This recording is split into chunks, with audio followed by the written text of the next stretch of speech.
a second home to me, and if there's one thing I've learned over the years, is that when you're here, you never meet a stranger. We are all part of one big magical family, and that is no accident. That feeling you get, that connection that you feel, is all thanks to people like Martha Blanding.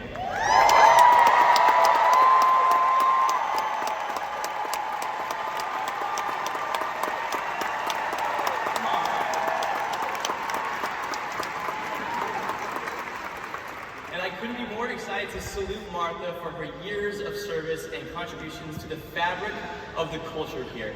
She is a part of the foundation that makes Disneyland the happiest place on earth.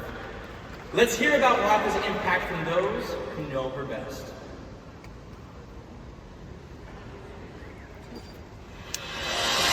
I've heard about this woman, Martha Blanding. She was this larger-than-life figure. She is passionate, she's engaging. The impact is tremendous. It's all because of Martha. This is 1971, and Martha broke ground in that she became the first full-time black tour guide at Disneyland. Being at the cars were stacked against her. After I got the job as a tour guide, then I became a VIP hostess in like 6 months. Martha took the culture of Disneyland a little bit by storm. She was a trailblazer.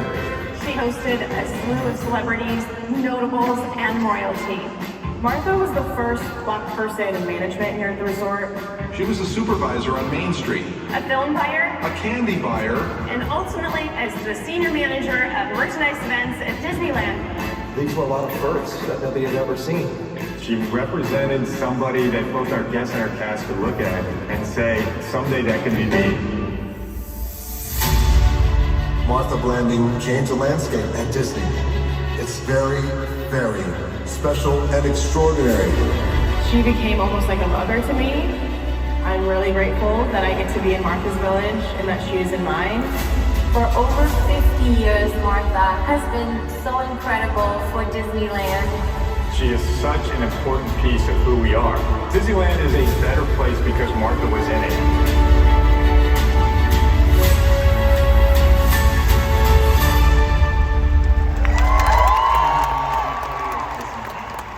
It was magical.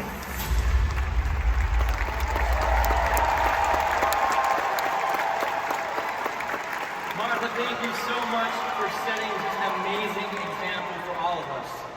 Please welcome the Dapper Dans, the Disneyland Band, and a bunch of our friends as we show our gratitude to you. Take it away.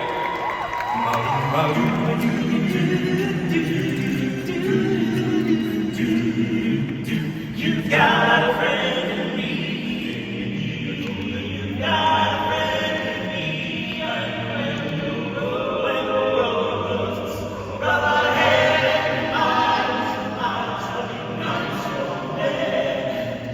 just remember what you want. I said, son, you got a friend.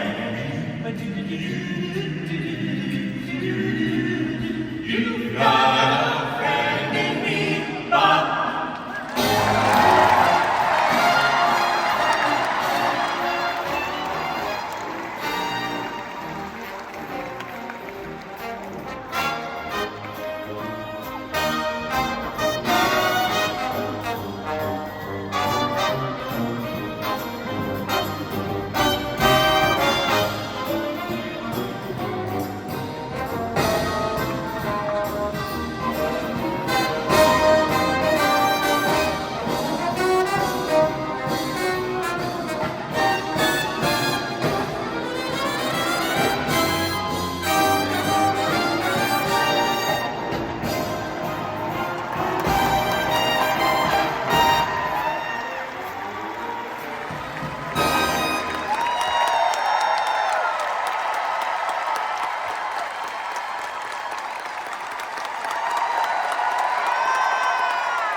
Picture this. It's 1969 in South Central Los Angeles, Compton Watts area. My last semester of high school, just before graduation. The high school counselor met with every student and their parent to talk to them about their college future. It was my turn for my mother and I to talk to the counselor. In the meeting, he told me that I needed to learn how to do something with my hands because I would never make it in corporate America. This was quite upsetting to both my mother and I, and when we left his office, I cried. When I got home, I went to my room and I cried again. My mother came to talk to me. She told me never to let other people determine your future. And I did. I wish my parents were here today to see what I've become. They would be so proud of this moment.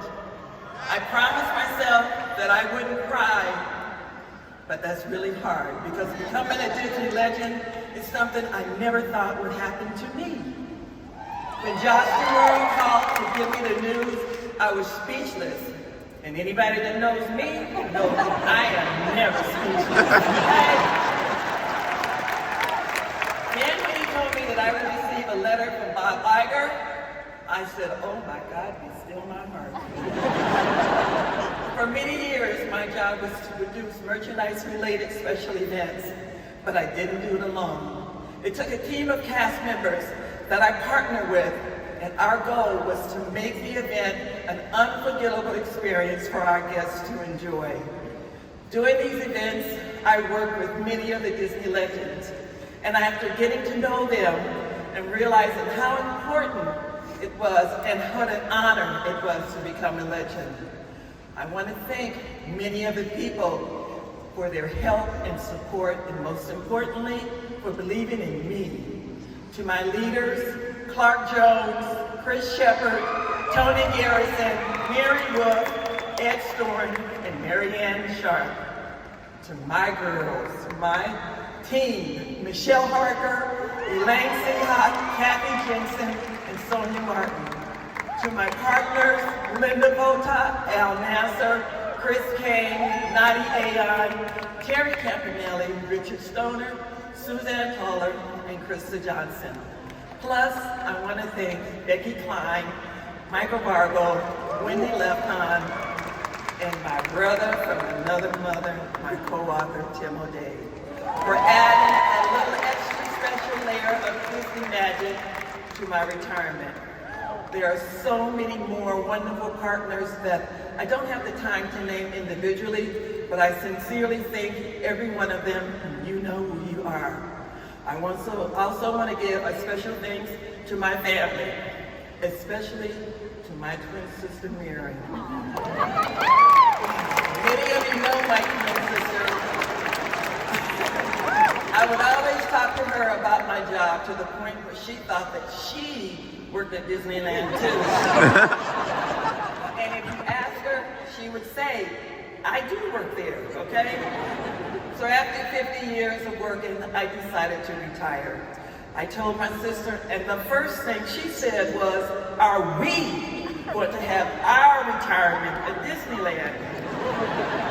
When I got the news about becoming a legend, I shared it with my sister. With joy in her voice and tears in her eyes, she said, are we legends now?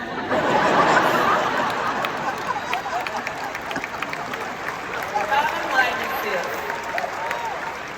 I'm just an ordinary black girl from South Central Los Angeles